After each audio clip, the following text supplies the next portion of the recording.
একটু হাদিয়া তোফা দিবেন, দিয়া বলবেন হুজুর আমার আব্বাকে একটু কলে কৌশলে এটা বুঝান। হুজুর কথা প্রসঙ্গে উঠাবে, চাচা যে ছেলে বিয়ে দেওয়ার চিন্তা ভাবনা করছেন কিনা, এবং বুঝাবে, আল্লাহর ভয় দিবে। আমি একবার ঢাকায় পল্টনে একটা হোটেলে উদ্বোধনে গেছিলাম, একটা খাবারের হোটেলে। তো উদ্বোধন অনুষ্ঠান শেষে আমি বের হয়ে আসব, এক ছেলে একটু স্বাস্থ্য বেশ ভালো, সে দেখি একজনের হাত ধরে টানতে টানতে আমার কাছে নিয়ে আসছে। আয়সা ভিড়ের মধ্যে বলছে, হুজুর একটু থামেন থামেন। আমি দেখলাম কাহিনী কি, লোকটা ইয়াং ছেলে একজন মুরব্বীকে ধরে নিয়ে আসছে। তো আয়না বলতেছে, হুজুর উনি আমার আব্বা, বহুদিন বলছে বিয়ের কথা, কোনো কথা শুনে না, আজকে হুজুর আপনার সামনে পাইছি, একটু আপনি ধরেন বুঝান। আমি চিন্তা করলাম এরকম তো পরিস্থিতির মুখে কখনো পড়ি নাই, তার বাপরে একটু বুঝা টুঝা কি বলবো, বাইরে চলে আসে। তো এরকম তাৎক্ষণিক বুঝ দিয়ে হবে না, ইমাম সাহেবদের সাথে বাইল করেন, ইমাম সাহেবরা আস্তে আস্তে বুঝাবে তাদেরকে, আর নিজে উপার্জন শুরু করে দেন। এবং মুরব্বীদেরকে সিরিয়াসলি বলছি, নবী সাল্লাল্লাহু আলাইহি সাল্লাম বলেছেন, তোমাদের সন্তানরা যখন বিয়ের উপযুক্ত হয়, তাদেরকে বিয়ে দিতে উপযুক্ত পাত্র বা পাত্রী পেয়ে গেলে আর এক মুহূর্ত বিলম্ব করবে না। যদি দেরি করো তাহলে জেনা, ব্যভিচার এবং চরিত্রহীনতা বাড়বে। এগুলোর দায় কিন্তু বাবা মাকে বহন করতে হবে। এজন্য বাবা মাদেরকে আল্লাহ তাআলা বুঝার তৌফিক দান করেন। আমার বড় বোন পর্দা করে চলে না, ছোট ভাই হিসাবে আমি কি করতে পারি? আমার আব্বু আম্মু ও বড় বোনকে কিছু বলে না। দেখুন, পরিবারের কোন সদস্য যদি পর্দাহীনতার মধ্যে থাকেন, আপনারা তাদেরকে বুঝাবেন। যাকে দিয়ে বুঝালে কাজ হবে তাকে দিয়ে বুঝাবেন। যেভাবে বললে বুঝালে কাজ হবে, হাদিয়া দিলে কাজ হলে হাদিয়া দিবেন, এবং সেই সাথে চোখের পানি ফেলে দোয়াও করবেন। কায়মন অবাক্যে আল্লাহর কাছে দোয়া করবেন, হেদায়েতের মালিক আল্লাহ তাআলা।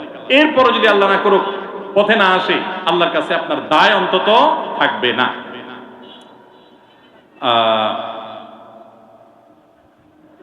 15 বছরের নাবালক ছেলে ফাঁসি দিয়ে আত্মহত্যা করেছে, সে কি স্থায়ীভাবে জাহান্নামী না কোনোদিন জান্নাতে যাবে?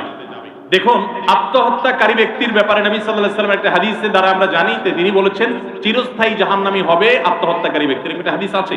কিন্তু সেই হাদিস সম্পর্কে মুহাদ্দিসদের মন্তব্য হলো, যদি কেউ আত্মহত্যাকে বৈধ মনে করে, হালাল মনে করে আমার জীবন আমি নিব, কার কি বলার আছে, তাহলে সেক্ষেত্রে সে চিরস্থায়ী জাহান্নামী হবে, কারণ সে একটা হারামকে হালাল মনে করেছে, যেটা কুফরি।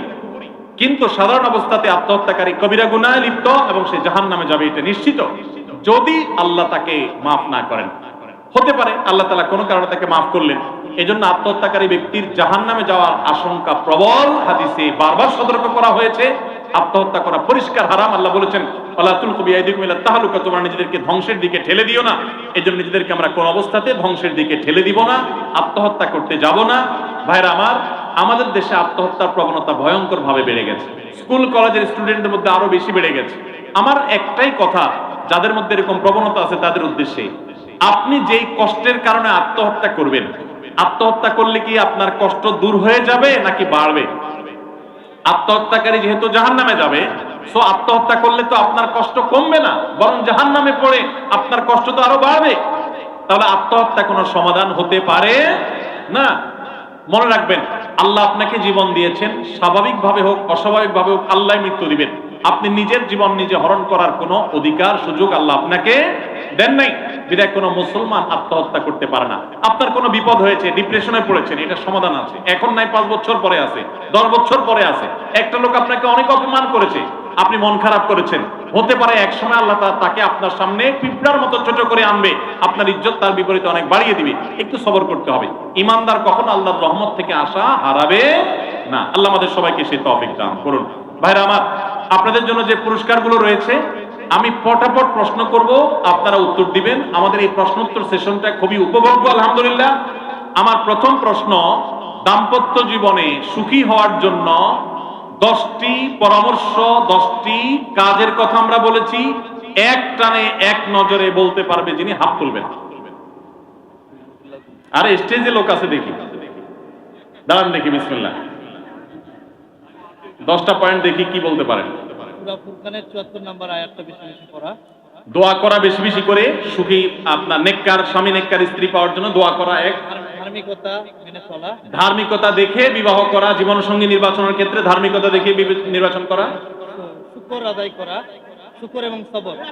দাম্পত্য জীবনে স্বামী স্ত্রী পরস্পরের প্রতি সবর এবং শকর, এটা মেনে চলা, সবসময় সবর করা, শকর করা, স্বীকৃতি দেয়া, একে অন্যকে স্বীকৃতি দেওয়া, মানুষে ভালো প্রশংসা করতে পারা, হ্যাঁ। স্বামী স্ত্রীর কনসার্নের জায়গাগুলো ব্যাপারে অনেক আমলে নিয়ে চলা, সংযমী হওয়া, যে কোন বিষয়ে বললে তার কষ্ট হয় সেগুলো মাথায় রেখে চলা, হ্যাঁ। সময় দেওয়া, ক্ষমা করা, 5 নম্বর হলো স্বামী স্ত্রী একে অন্যকে পর্যাপ্ত সময় দেওয়া। 6 নম্বর হলো ক্ষমা করা।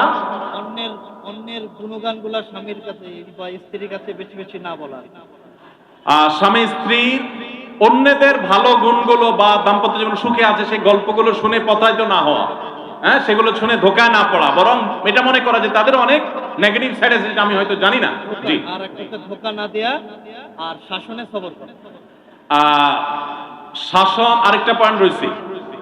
অন্যের শাসন, সুখের কথা বলতে। না সেটা তো বলেছেন, শাসন করতে হলে একটু সময় নিয়ে শাসন করা, মানে কখনো শাসন করতে হলে রাগ উঠলে তৎক্ষণাৎ শাসন না করা, একটু সময় নেওয়া, তাহলে সেক্ষেত্রে এটা টলারেট হয়ে যাবে এবং ইনসাফের সাথে হবে, জুলুম হবে না।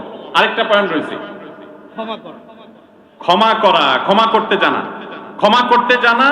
আরেকটা পয়েন্ট বাকি আছে, ক্ষমা করতে জানা বলছেন একবার,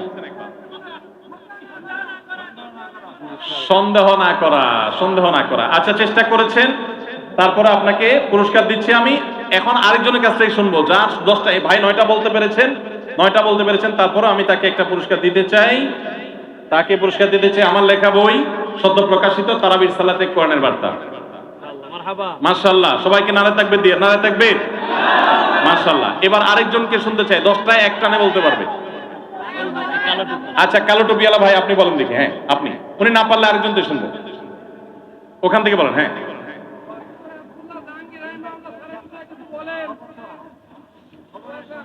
1 নম্বর হলো দাম্পত্য জীবনে সুখী হওয়ার জন্য, ভালো জীবনসঙ্গী পাওয়ার জন্য দোয়া করা। 1